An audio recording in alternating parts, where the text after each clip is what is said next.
Dear students, a very good afternoon to all of you. So last time we were reading uh, Rapid, and that was a chapter probably the grinding stone, the grindstone. Yes. So now is the time we will come back to our reader, and another fascinating story is waiting for us. That is written by magical writer Ruskin Bond, still alive. I call him living fossil. Okay, whatever. See, he is living in Mussoorie till death, and he has not just he is not just resting in oars, rather he is still in his harness. He is still producing so many things, and recently he has written his autobiography too, and so many books are there. Okay, a sea of creation that he has, Ruskin Bond. So what I was telling is that Ruskin Bond is a kind of character who, if you read him, if you introspect, and not only introspect, if you inspect into his writings, what you will get is an array of characters, an array of themes. But the most prominent theme which he used in all of his writing, it is the relation in between nature and other creatures. We human beings, especially, our interrelation, our interactions with nature and all other creatures, how is it? That is he going to judge here in this story. No room for leopard. As the title suggests, that the particular animal leopard is having no shelter, nowhere at least to hide. To leave, to take shelter is a different thing, but now at least for that particular species, we haven't left a single space at least for hide. So that is the main theme of the story, how we human beings, we are encroaching into the walls of the animals, that is jungle. Jungle is not such a mere place to go for a vacation, or just it is producing some oxygen. There is far more. The thing we call jungle is actually home for some numerous kinds of species. The tree which you are cutting, or which you are cutting for making some other things, or in order to expand your civilization, the way we are destroying the forests, the way we are erasing the forest cover from the face of earth, it is tantamounting to make someone banish from his or her or from their own homes. That is what is happening there, and it has a reaction too. That reaction is also visible here. You can notice it through his writing, and all you have to do, you have to read uh, between the lines in order to know what he has actually said. That is what you need to focus here while reading this story, No Room for Leopard. Now, in the beginning, the author has already said that he was living, by that time, he was living at the top of a cliff, and below it there was a deep gorge. It was so deep and it was so full of dense forest that even sun rays could not penetrate it. The canopy was so dense, the canopy caused by the intertwining branches of the trees and their leaves, they formed a canopy. And besides, the gorge itself was so deep, so profound, and this made it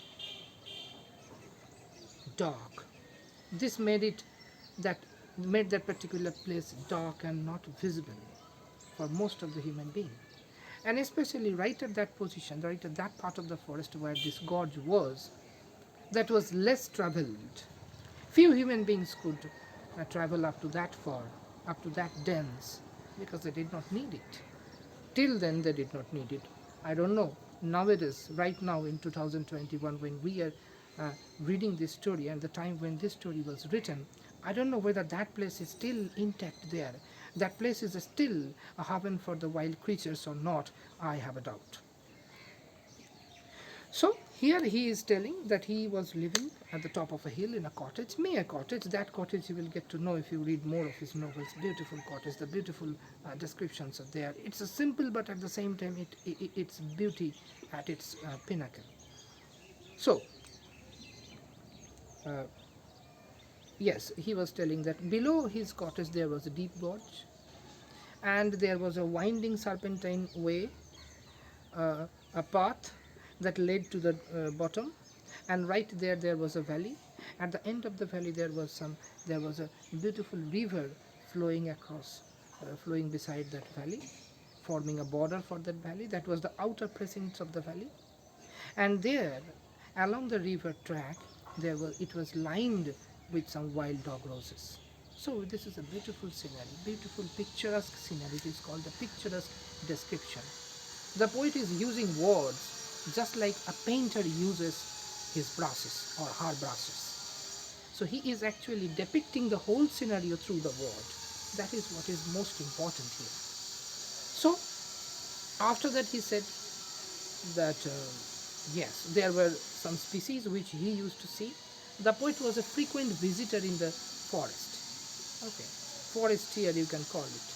In Bengali it is called, those who are living in forest, they are called Aronnok. That thing you have read. This is the jungle life, Aronnok means. Whatever. So poet was living in the lap of nature, very close to nature, away, far away from the din of civilization, in order to avoid it actually, in order to find a peace, find oneness with nature. He was living there and in that cottage on the cliff.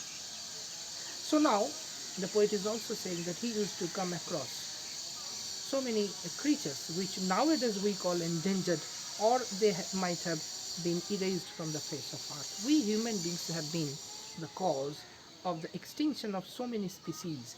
Hundreds of species got extincted because of us. Our intervention, our greed, and our insatiable greed, I should say, because of it, there are so many creatures that have been extincted from the face of earth. Now, he was a frequent visitor, as I told you, and there was a mutual trust that was built in between him and all the creatures that were living in jungle. In the beginning they were startled, they were frightened, they were amazed and confounded that why this biped, an animal with two legs, is visiting this jungle, whereas actually what we know that they live in palaces. So he was a little bit confused. Those creatures, those wild creatures, arboreal creatures especially, those creatures which are living in the trees, they are called arboreal. But later, as time passed, they got to know that this person is something different. He has come to the jungle not to take away the loot, but to make his lung clear, but to make his mind clear, to put together his thoughts, to spend the time with us with absolute balance, with absolute cohabitation. So that cohabitation is the main force of this story, that we need to learn how to cohabit. So the jungle people, I mean the animals and all other creatures, they became quite used to Ruskin Bond, the author.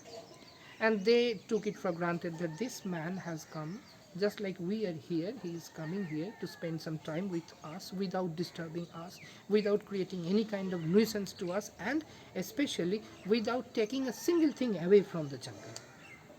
That is the belief those creatures had. And that's why they were at peace. They never got troubled with the presence of Ruskin Bond. So now, one day what happened when the poet was wandering and roaming about the jungle, one day he heard the monkey making some exciting noises. He was amazed that I am not new to them. They have accepted my intervention, or my presence here, I should say, not intervention, it is presence of the author. But why is that monkey so much excited? Later he discovered that it was not because of him, but because of the presence of a tiger, a panther. Not panther, it was written a leopard. A leopard. Leopard was there. So now, the main theme is that here, a leopard was there. And where was the leopard? The leopard was 20 feet above him, and 20 feet above him, standing on the top of a mount. And he could sense him because when the leopard reached there, some pebbles, they fell down along the tilt of the mount. and the author looked back upwards, and he was amazed to see an orange gold leopard just about targeting its prey, aiming its prey, and that leopard was about to pounce upon its prey. So right in that action, the author noticed the leopard. Very exciting part it is. In our next class, we will learn what happened after that. So stay with Better Breathe and stay tuned. Thank you very much. Let's call it a day.